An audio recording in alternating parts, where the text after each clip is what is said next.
Today, the Northern Consensus Movement, this is an executive session of the Northern Consensus Movement on the state of Northern Nigerians and Northerners within the context of the Nigerian nation. We wish to state the following, that it is a known fact.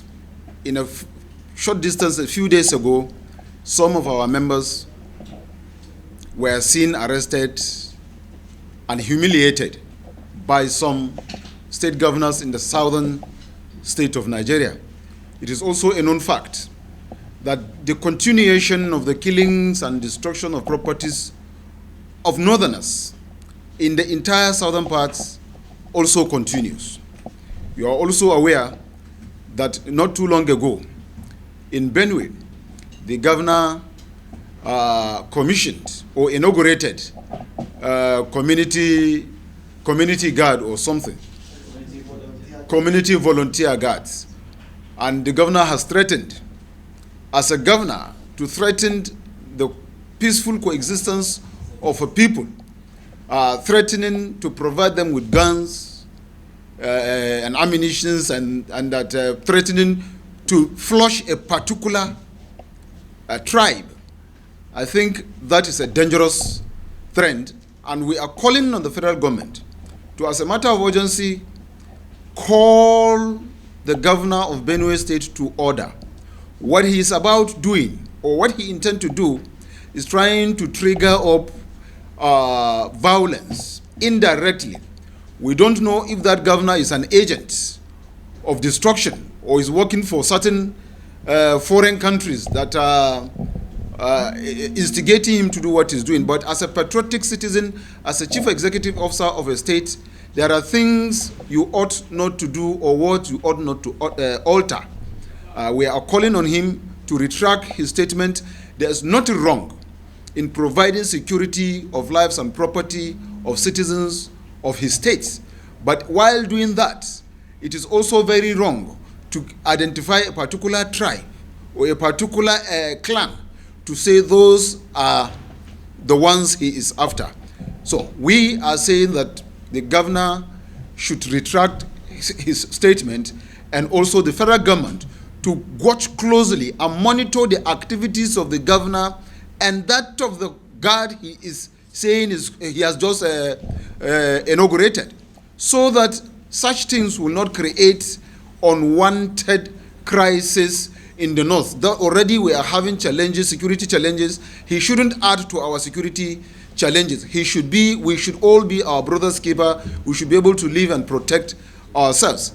On the governors of southern states, we are calling on them to look into, as a matter of urgency and importance, the continuous killing and destructions of properties of our people, northerners, residents in those states.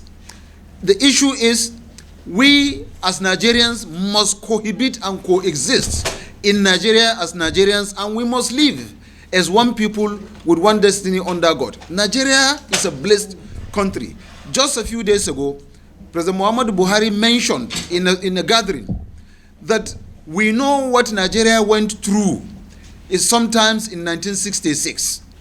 And we know how we went, destroying ourselves by ourselves. And we know what it means coming out of that situation to live as one people, no matter what. For those thinking that Nigeria can be broken into pieces, I am telling them that they are dreaming. You can take example from North Korea and South Korea. You can also be looking at what happened in Germany, the Eastern and the Western Germany. You can see what has happened in Sudan, or what is even happening in Cameroon. Nigeria, yes, there is diversity, but we are one people. So the governors of southern state should, as a matter of urgency, consider northerners as Nigerians and treat them with respect and dignity. This meeting has resolved that whatever happens, we will hold the governors responsible. And if you push our people to the wall, then it means you are expecting us to also pay you back. And paying back will mean really dangerous. We are aware, we will repeat, there are over there are over 19 million Indigbos in the 19 northern states. These 19 million Indigbos resident in 19 northern states own trillions of property. They own houses, they own farmlands, they own shops, they own everything, and they live peacefully. We are living peacefully with them. The governors should be able to educate their people that killing and destruction of properties of our people, we've had enough. We are saying enough is enough. Stop it, because our people are getting agitated. Our people are getting angry.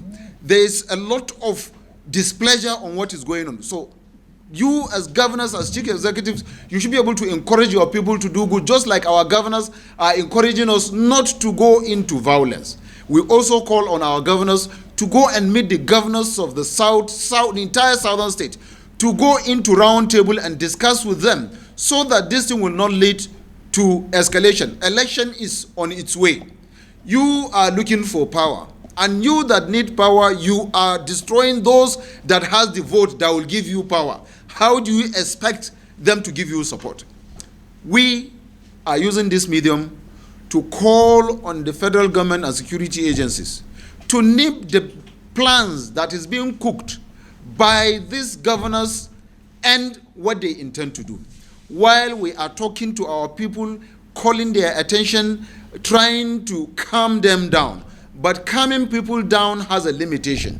There's a situation where people will take laws into their hands. That we have tried to protect, that we have tried to stop from the northern angle. But these killings continue. It is not because we are afraid.